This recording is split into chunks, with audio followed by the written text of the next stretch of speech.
Hi, I'm John Maxwell. I am so excited about the L2 simulcast that you're going to be able to see. And the reason I'm so excited is because we are really wanting to help leaders learn to lead effectively. I'm going to be talking about my most recent book, Good Leaders Ask Great Questions. Do you realize the questions are the key that unlocks most of the door of opportunities in your life?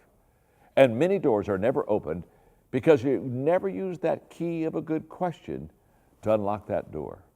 And I'm going to share with you some questions that will help you open up doors of opportunity that have never been opened to you.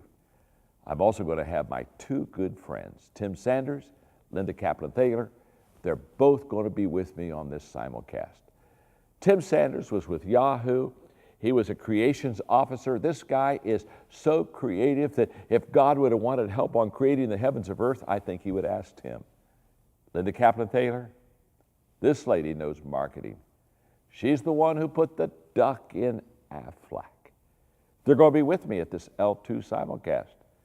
You got to come. You got to bring your friends. Bring your team. I promise you, this will be a day that you will become a better leader.